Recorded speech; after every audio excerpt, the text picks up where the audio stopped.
Vsa naša domovina je posejana s številnimi lepimi cerkvami, posvečenimi še posebej Mariji, Božji materi.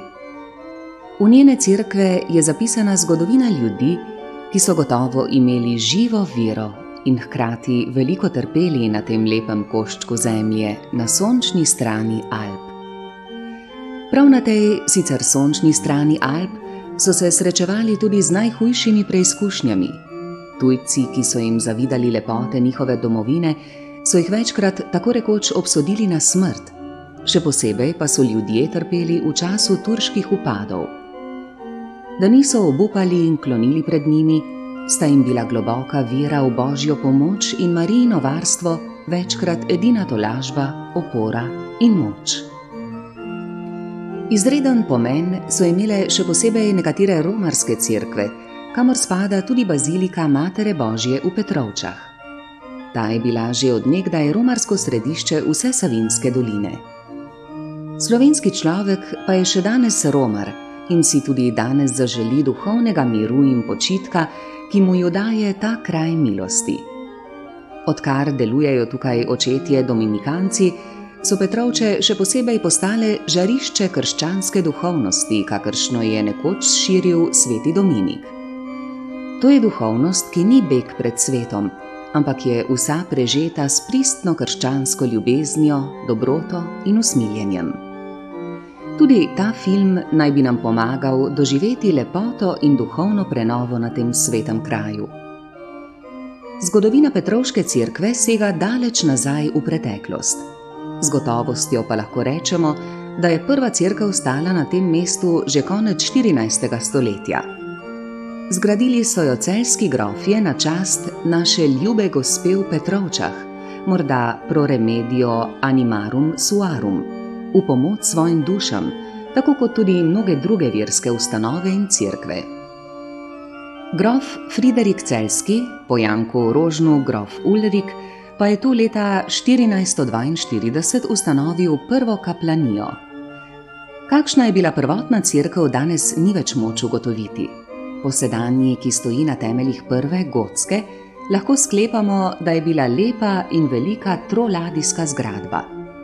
Če pogledamo cerkve, ki so jih gradili celjski grofje pred tem ali pa pozneje in so vsaj delno ohranile svoj prvotni gotski slog, tako v arhitekturi, opremi in freskah, lahko sklepamo, da Petrovška cerkev ni mogla kakorkoli zaostajati za njimi. Na prvotno gotsko zgradbo v cerkvi spominjajo še ostanki opornih polstebrov na južni steni, pa oporniki na prezbiteriju ter linice in kamniti okraski na zvoniku. Sedanjo baročno obliko je cerkev dobila v drugi četrtini 18. stoletja. Za barokiziranje cerkve so zaslužni baroni Miljo, lastniki graščine Novo Celje, še posebej baron Franc Miljo, ki je umrl leta 1752.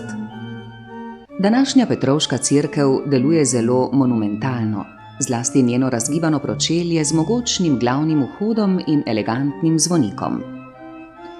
Cerkev je dolga 37,5 metrov, v pročelju je široka 19,45 metra in v glavni ladji visoka 13 metrov. Na desni in levi strani so vzidane še 4 kapele. Skozi glavna vrata, kjer je na njihovi gornji strani vklesan Marijin monogram z letnico 1773, stopimo v prelepo Marijino svetišče. Ko gledamo sedanjo svetlo in baročno razgibano cerkev, ki je nastala iz troladijske gotske bazilike, moramo reči, da je graditeljem njena preureditev odlično uspela. Cerkev, kakršna je danes pred nami, lahko glede na arhitekturo in opremo uvrstimo v vrsto prvorazrednih kulturno-umetnostnih spomenikov in med lepše baročne cerkve v Sloveniji. Umetnostni zgodovinar profesor Jože Curk ji zato upravičeno prizna, da je eden najimenitnejših spomenikov Posavinja in prava vaška umetniška galerija. Glavno ladjo in stranske kapele krasijo fresko poslikave Jakoba Broloja iz leta 1875. Na stropu glavne ladje je upodobljena molitev Zdrava Marija, na stropih 5 stranskih kapel pa so prikazani dogodki iz Jezusovega otroštva, razen na enem, na katerem je upodobljena Marijina zaroka. Na zahodnih stenah teh kapel so nad spovednicami naslikani prizori, ki se vežejo na zakrament sprave in kesanja. Zanimiva je poslikava na nasprotni strani levega stranskega vhoda v cerkev. Ta predstavlja čase, ko so romali v Petrovče ne samo iz celotne Savinjske doline, ampak tudi iz mnogih drugih župnij Štajerske in Kranjske. Isti avtor je v poslikavah fresk upodobil tudi križev pot, in sicer leta 1870. Na koru nas pritegnajo lepe in znamenite benečanske orgle iz leta 1796 avtorja Kalida. Na oltarju v drugi levi kapeli opazimo sliko svetega Janeza in Pavla ter svete Trojice nad njo, ki je boljše likovno delo iz leta 1775.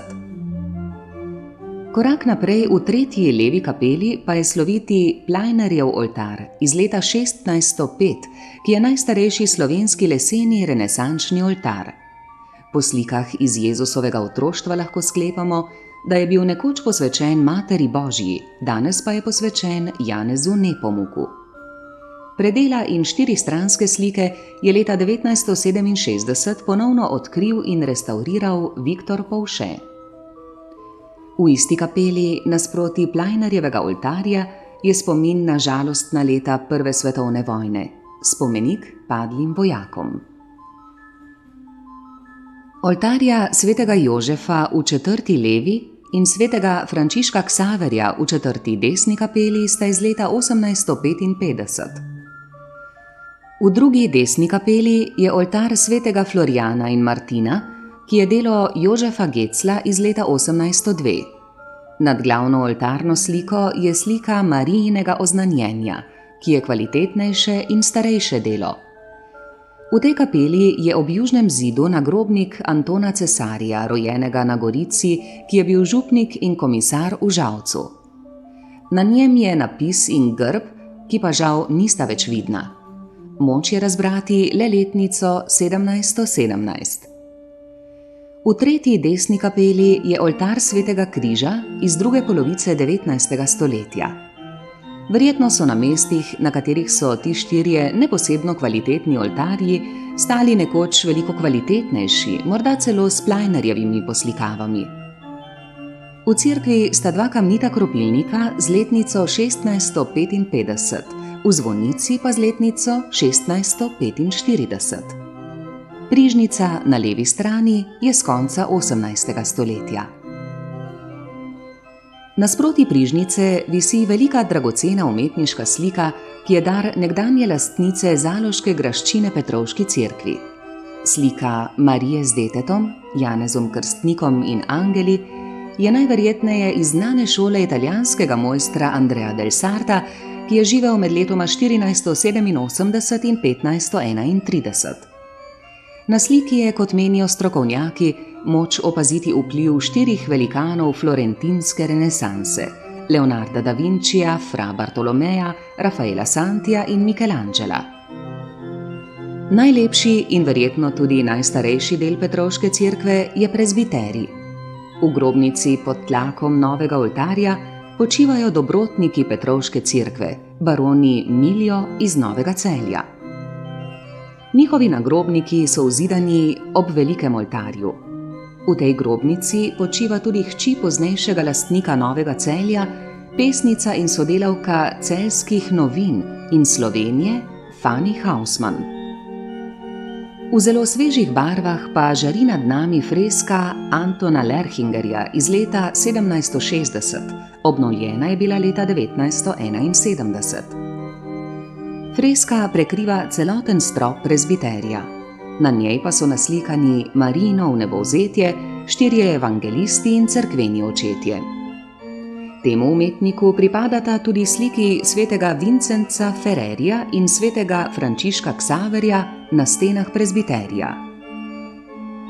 Končno je pred nami na izredno lepem lesenem baročnem oltarju iz 18. stoletja sredi svojih staršev, svetega Joahima in Ane, obdana z angeli in žarki, ki prihajajo od Boga Očeta z vrha oltarja, čudodelna podoba naše ljube gospe Petrovške. Predvidevajo, da je Marijin kip delo Vida Kenigarja, ki je tudi avtor 3 kamnitih kipov zunaj cerkve, imenovanih Petrovški križi. Ta podoba predstavlja največji zaklad in daje vsebino ter življenje Petrovški cerkvi. Že stoletja vabi romarje od blizu in daleč v Petrovško baziliko. Posebej izstopa, če jo opazujemo od zakristijskih vrat na desni strani prezbiterija. Kip predstavlja skoraj v naravni velikosti smehljajočo se okronano Mater Božjo z detetom Jezusom v levi roki in žezlom v desnici. Kaže, da je bil Marijin kip prvotno brez krone.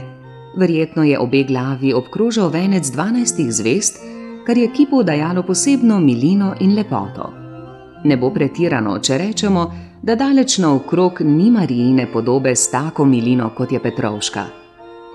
Na upognjenem prstu desne roke pa ima Marija prstan z dragim kamnom. O Marijinem prstanu obstaja legenda, ki pripoveduje, da je baron Franc Miljo iz Novega Celja pri Petrovčah Mariji obljubil devištvo, da se ne bo nikoli poročil. V znamenje te zaobljube je podaril Mariji dragocen prstan in ji ga nataknil na prstanec desne roke. Marija pa je prst skrčila v znamenje, da zaobljubo sprejme. Petrovška cerkev pa ni samo izredno lepa in dragocena umetnina, ampak je tudi pomembna kot romarska cerkev. Vera v moč Marijine priprošnje je vabila skozi stoletja in še vedno vabi romarje v to svetišče. Zahvalne podobe za velikim oltarjem pričajo o tem, da so se nešteti romarji zatekali k Petrovški Mariji kot priprošnici zdravja bolnikov, pomoči kristjanov, tolažnici žalostnih in pribežališču grešnikov. Na zahvalnih podobah lahko prebiramo, kako je Petrovška Mati Božja mnogim izprosila zdravje in jim pomagala v najrazličnejših zadevah. Mnogi so v njenem svetišču ali po njeni priprošnji spet našli Boga ali duševni mir. Cerkev Petrovške Matere Božje kot božjepotna cerkev je posebej v poletnih mesecih, ob nedeljah in ob Marijinih praznikih dobro obiskana. Posamezniki in skupine radi prihajajo iz celotne Savinjske doline, Posavja, Prekmurja, s Koroške in tudi od drugod. Nekatere župnije prirejajo vsakoletno romanje v Petrovče. Sveti Sedež je Petrovški cerkvi podelil posebno milost. Spovedniki, ki spovedujejo v tej romarski cerkvi, imajo namreč posebna pooblastila pri dajanju odveze. Leta 1984 je papež Janez Pavel II. Petrovški cerkvi dodelil naslov bazilika, kar dokazuje kamnita plošča s papeškim grbom na levi strani prezbiterija. Petrovško svetišče od leta 1965 naprej upravljajo beli menihi, slovenski dominikanci, red pridigarjev, ki ima svoj sedež v Žalcu. Dominikanski red je nastal v začetku 13. stoletja po božjem navdihu svetega Dominika Guzmana, po rodu Španca. Svoje prve brate pridigarje je leta 1217 poslal v znamenita vseučilišča v Pariz, na Oxford, v Bologno in Madrid. Na prvem vrhovnem zboru, generalnem kapitlju v Bologni leta 1220, so pod njegovim vodstvom sprejeli prva redovna pravila. Na slovenska tla so dominikanci prišli že leta 1230 in sicer na Ptuj. Drugi dominikanski samostan je bil ustanovljen v novem kloštru pri Polzeli leta 1451. Svoj samostan so imeli tudi pri Sveti Trojici v Halozah in v Kopru. Cerkvene reforme habsburškega cesarja Jožefa II. So v letih 1782 in 1787 med drugim ukinile vse dominikanske samostane na današnjem slovenskem ozemlju. V Slovenijo so se dominikanci vrnili spet leta 1965. V Žalcu so prevzeli v upravo župnijo s podružno in romarsko cerkvijo Matere Božje v Petrovčah, ki je danes bazilika in župnijska cerkev. Tu so zgradili lastno redovno hišo. Slovenski dominikanci živijo v 2 samostojnih redovnih skupnostih v Žalcu in v Petrovčah. V letih 2005-2006 je župnija Petrovče obnavljala mežnarijo, ki jo je z zakonom o denacionalizaciji dobila vrnjeno v zelo slabem stanju. Mežnarijo so preimenovali v Dominikov dom. Obnovljeni prostori v pritličju Dominikovega doma so namenjeni vsem generacijam. V njem so svoje mesto našli otroci, mladi, odrasli in starejši. Z obnovo so končali na praznik Marijinega rojstva 8. septembra leta 2006, ko je bil pri nas častni gost slovenski metropolit in ljubljanski nadškof Alojz Uran in je dom tudi blagoslovil. Dominikanci cenijo vsako majhno iskrico vere, ki jo kdo še ima.